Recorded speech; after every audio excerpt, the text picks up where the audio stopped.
Xin kính chào quý khách. Vâng, bây giờ là màn chào đón từ những thú vị và những bạn trường lòng cũ vô cùng dễ thương. Và lời nói đầu tiên Văn Hiển thay mặt cho ekip thực hiện chương trình xin được gửi lời chào nồng nhiệt đến toàn thể quý vị khách đang xem chương trình biểu diễn chim tại Taekwondo Nha Trang. Vâng, và đến với chương trình ngày hôm nay, quý vị khách sẽ được đi tìm hiểu rất nhiều là chim lông vũ trên khắp thế giới nha. Và ngay bây giờ cho phép em xin được hỏi nhé, quý vị khách đã sẵn sàng đến với chương trình ngày hôm nay chưa ạ? Vâng, cho một lần nữa lớn hơn và tràn đầy năng lượng hơn nhé. Và chúng ta đã sẵn sàng đến với chương trình ngày hôm nay chưa nào? Vâng, xin cảm ơn rất nhiều. Và nếu quý vị khách đã sẵn sàng thì ngay bây giờ chúng ta sẽ đến với vùng đất đầu tiên, đó chính là Việt Nam đấy ạ. Và tại đây chúng ta sẽ được gặp gỡ một anh bà chim rất là to lớn nhá. Hãy cùng hướng mắt vào bên trong và chào đón anh bà chim giả đời đến từ Việt Nam. Đó chính là anh bà chim giả đời đấy ạ. Và quý vị khách có thể nhìn thấy trên mặt này có một thân hình khá là to lớn đúng không nào? Anh bà chim giả đời thuộc họ hàng, hay còn có tên gọi khác đó chính là con sói. Và đặc điểm dễ nhận nhất của loài chim này đó chính là có một thân hình khá là to lớn đấy ạ. Đôi chân dài cổ cao cùng với đó là cái đầu hói quý vị nhá. Và loài chim này phân bố ở khu vực Nam Bộ và Nam Trung Bộ, nơi có những khu rừng ngập nước.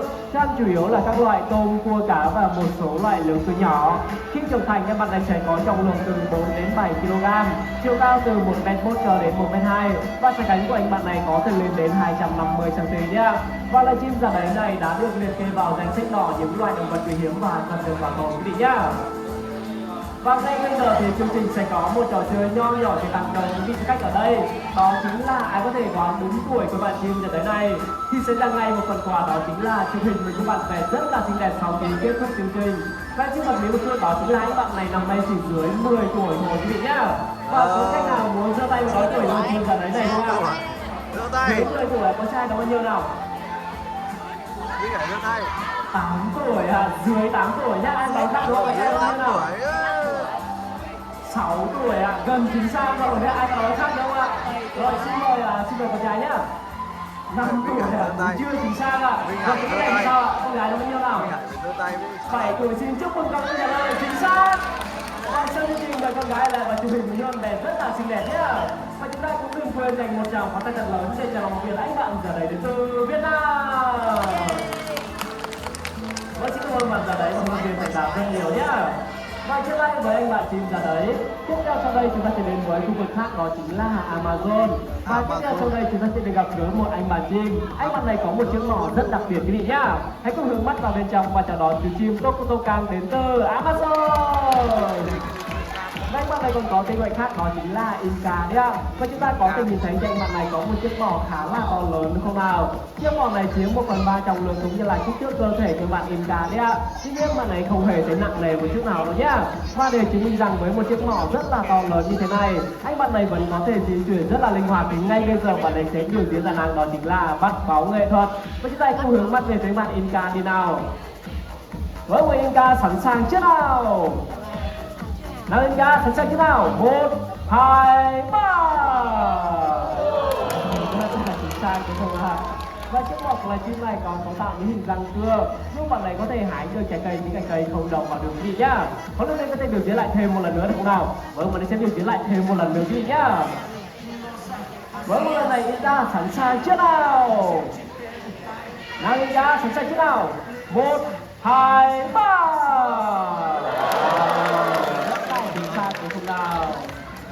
Và chiếc mỏ của loài chim này cũng rất đặc biệt, đó chính là có tác dụng như một chiếc máy điều hòa thân nhiệt giúp bạn ấy có thể làm mát cơ thể trong ngày hè nóng nực quý vị nhá.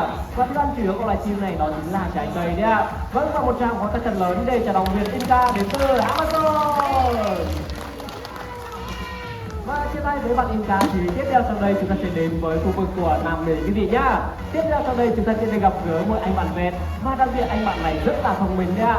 Ngày xưa đi học thì bạn này rất là yêu thích bộ môn đó chính là làm toán quý vị nhá. Chúng ta cùng hướng mắt vào bên trong và chào đón chú chim vẹt có tên gọi là Jimmy. Vâng, và chúng ta chào đó chính là bạn vẹt Jimmy nhá. Anh bạn này là dòng vẹt ma cao đuôi dài quý vị nhá. Và như đã nói thì bạn này rất là yêu thích bộ môn làm toán nhá. Đến với chương trình ngày hôm nay, bạn này sẽ có một màn biểu diễn rất là đặc biệt quý vị nhá. Vâng, và trên chiếc bàn này thì huấn luyện viên sẽ chuẩn bị một chiếc bảng như thế này à. Chúng ta có thể nhìn thấy về trên này có phép cộng phép trừ đúng không nào? Tiếp theo sau đây mình sẽ có một màn biểu diễn đó chính là làm toán cái gì nhá. Vâng, và ngay bây giờ thì cho phép em xin mời một vị khách được không ạ? Có khách nào muốn giơ tay vào một vị khách ạ? Xin được con trai nhá, con đứng yên tại chỗ thôi nhá. Bây giờ con hãy giúp chú chọn một con số bất kỳ từ 1 đến 9 nhá. Nói chung vậy. Con muốn chọn số mấy nào? Con chọn số 5 được không nào? Rồi bạn nhỏ này chọn số 5 quý vị nhá. Rồi bây giờ tiếp theo cho phép em xin mời thêm một vị khách nữa. Rồi con gái con bây giờ con giúp chú nhá, con đứng yên thôi nhá. Con hãy chọn giúp chú là phép tính cộng hay là phép tính trừ nhá. Con muốn trừ đúng không nào? Rồi vị khách này chọn phép tính trừ đi ạ. Và chúng ta có thể nhìn thấy là bài toán đã được sắp xếp trên chiếc bảng này rồi nhá. Kết quả bằng 5 và phép tính trừ quý vị nhá. Tiếp theo sau đây huấn luyện viên sẽ gắn bất kỳ những con số này ngẫu nhiên lên chiếc bảng này nhá. Huấn luyện viên sẽ gắn thật là ngẫu nhiên đây ạ. Và chúng ta hãy chờ đón xem là tiếp theo bạn bè mình có thể giải được bài toán này không nhá.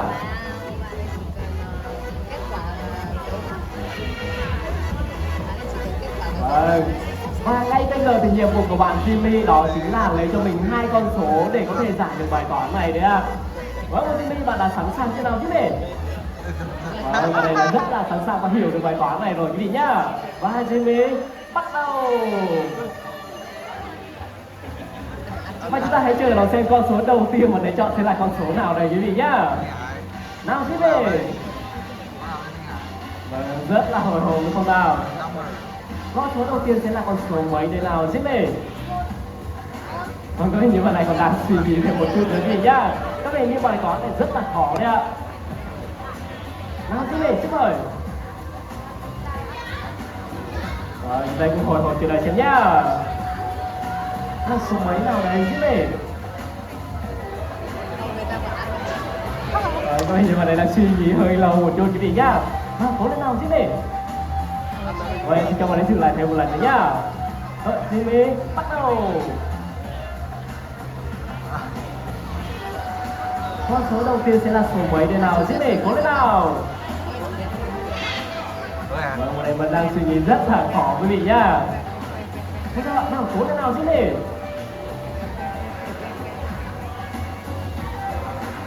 Nào Jimmy. Và đây khi chọn cho mình đó chính là 2 con số quý vị nhá. Nào Jimmy, cố lên nào.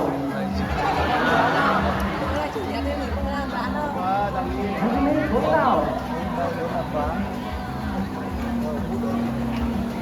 Vâng, quý vị, như ngày hôm nay sân khấu ra rất là đầu bạn Jimmy này hơi hồi hộp một chút quý vị nhá. Chúng ta để dành một tràng pháo tay lớn để động viên cho bạn Jimmy được không ạ? Nào Jimmy, cố lên nào. Mình chỉ số trên bảng này Jimmy, cố lên nào. Và số đầu tiên sẽ là số đây nào. Số gì đây? Số gì đây? Số gì đây? Số gì đây? Số gì đây?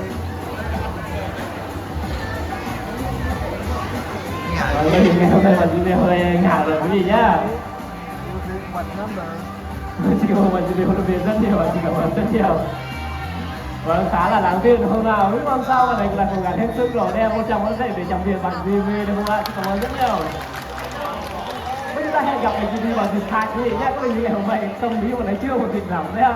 Và trước đây với bạn bè Jimmy thì tiếp theo sau đây chúng ta sẽ đi gặp gỡ một anh bạn cũng rất là giống với bạn Jimmy quý vị nhá. Anh bạn này có một khả năng bay lượn rất là khéo léo đấy ạ. Hãy cùng hướng mắt vào bên trong và chào đón chú chim vẹt tên gọi là Mona.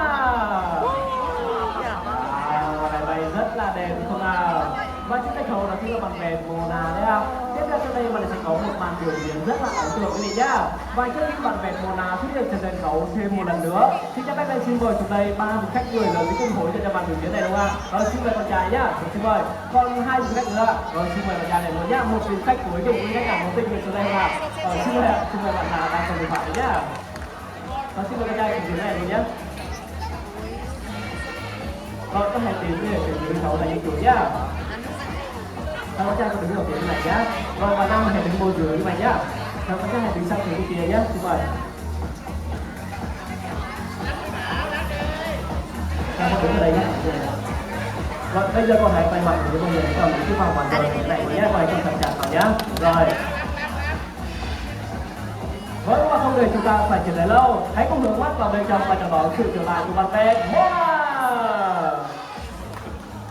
Vâng, Mona sẵn sàng chưa nào? Và Mona bắt đầu. 1, 2, 3, vào. Rất là tuyệt vời không nào? Tiếp theo sau đây sẽ tăng độ khó cho bạn bè Mona quý vị nhá.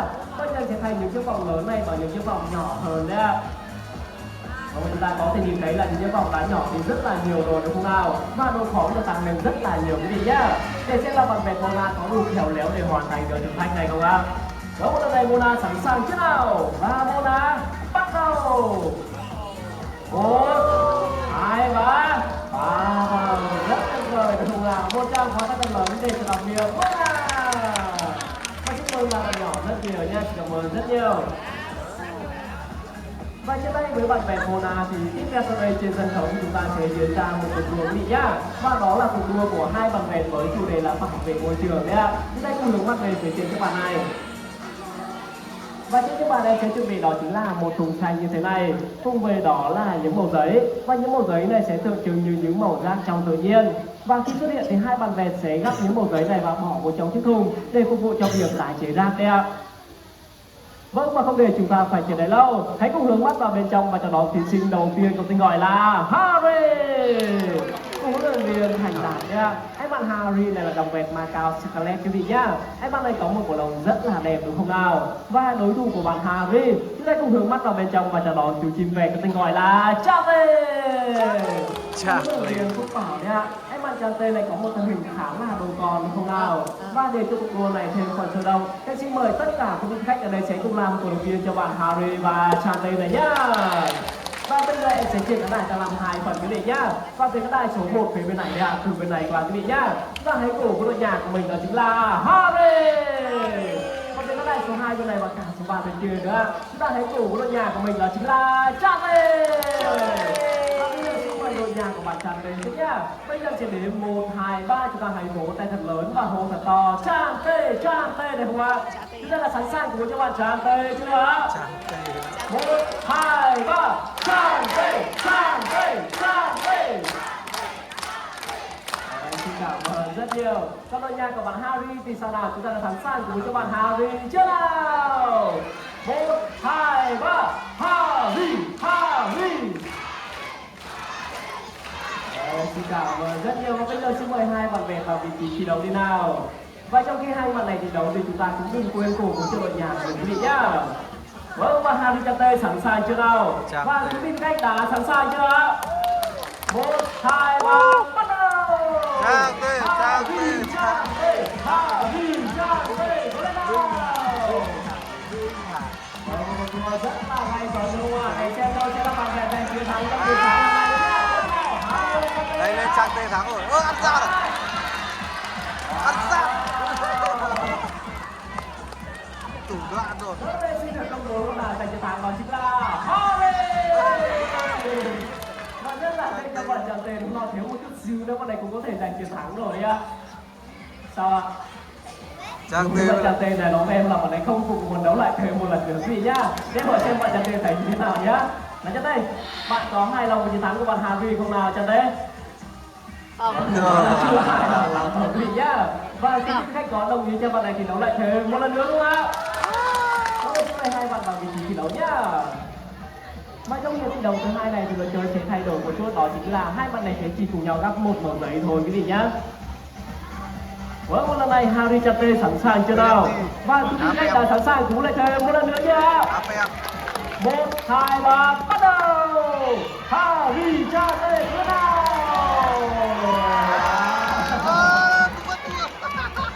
Vâng, và kết quả chung cuộc giành chiến thắng đó chính là Harry. Nhưng mà Chante này hơi chần chừ một chút đúng không nào? Và bạn này cũng đã cố gắng rất là nhiều rồi đấy ạ. Một tràng pháo tay thật lớn để động viên cho Chante.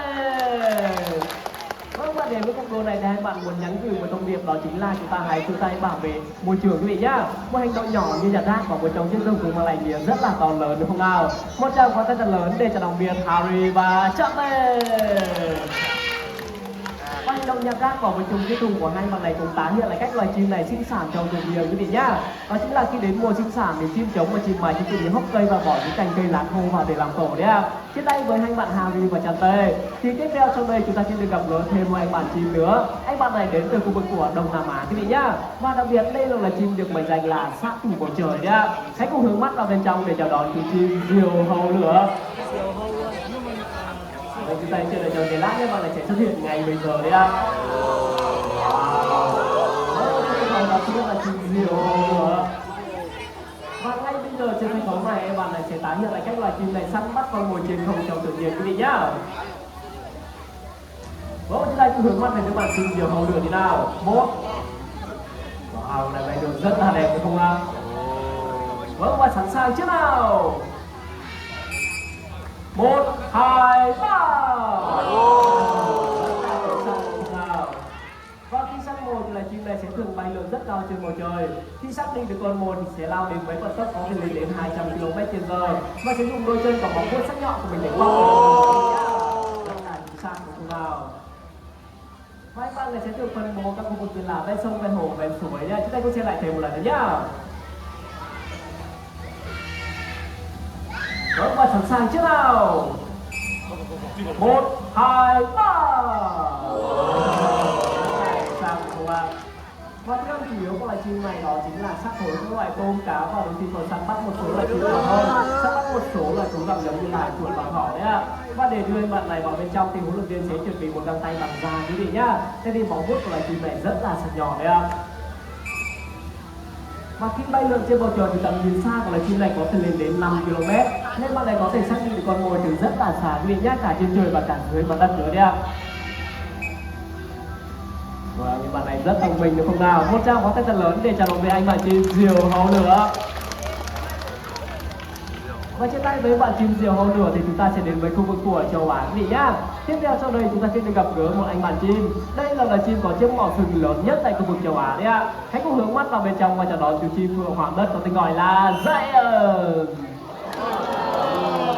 Vâng, và trên sân khấu đó chính là loài chim phượng hoàng đất đấy ạ. Và như đã nói thì đây là loài chim có chiếc mỏ sừng lớn nhất tại khu vực châu Á quý vị nhá.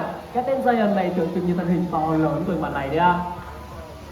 Tiếp theo bạn này sẽ bay từ phía khán đài bên này về phía khán đài bên này, chúng ta có thể ngắm nhìn vào đây rõ hơn nhá. Và trong môi trường tự nhiên thì loài chim này sẽ thường sinh sống trong những khu rừng rậm, thậm chí là cả rừng thông có độ cao từ 1.200 cho đến 1.500 m. Và chúng ta sẽ thường bắt gặp loài chim này tìm kiếm thức ăn ở tầng trên của khu rừng đấy ạ. Và ở phía trên chiếc mỏ của loài chim này có một phần mú mỏ màu vàng tươi. Phần mú mỏ này rất là có giá trị, có thể gấp 3 lần ngà voi quý vị nhá. Nên là loài chim này bị săn bắn rất là nhiều trong môi trường tự nhiên. Một lần nữa sẽ từ phía góc khán đài bên này, bạn này sẽ bay về phía góc khán đài bên này nhá. Wow, rất là to lớn đúng không nào? Và đối với một số bộ lạc cổ xưa thì người ta tin rằng loài chim này sẽ đem lại rất là nhiều điều may mắn cho những ai gặp gỡ anh bạn này trong tự nhiên đấy ạ. Và đặc biệt là đối với những bộ lạc cổ xưa thì người ta tin rằng máu của chim non đối với loài chim này có tác dụng an ủi những linh hồn đã khuất quý vị nhá. Vâng, và tiếp theo sau đây bạn này sẽ có một màn biểu diễn đó chính là bắt trái cây trên không. Và chúng ta cùng hướng mắt về phía bạn Giant thế nào. Vâng, và Giant sẵn sàng chưa nào? Nào Giant, 1, 2, 3. Và anh bạn này cũng rất là cao quý để được chọn làm biểu tượng của bang Kerala, Ấn Độ quý vị nhá. Bây giờ thì bạn này sẽ tiến về dưới sân khấu của chúng ta đây nhá. Nào Giant. Vâng, anh bạn này rất to lớn đúng không ạ? Một tràng pháo tay thật lớn để chào đón viên Giant. Và thông qua chương trình ngày hôm nay thì những bạn chim cũng muốn nhắn gửi thông điệp đó chính là chúng ta hãy chung tay bảo vệ động vật hoang dã quý vị nhá. Và nếu quý vị khách có yêu mến những bạn Việt thì sau chương trình có thể lại mua vé và cho mình giá vé là 50.000 đồng. Tiếp theo hãy cùng hướng mắt về phía bên tay phải của em và chào đón bạn chim bồ câu đại diện cho sự hòa bình. Vâng, và những bạn chim bồ câu cũng đã kết thúc chương trình biểu diễn chim tại Big Wonder buổi sáng ngày hôm nay. Xin cảm ơn sự quan tâm và cổ vũ rất nhiệt tình của quý vị khách. Xin kính chào tạm biệt và hẹn gặp lại. Và xin mời quý khách đã đón đúng tuổi của chương trình, đấy là bài của sân khấu để được mình về tí nhá. Xin mời ạ.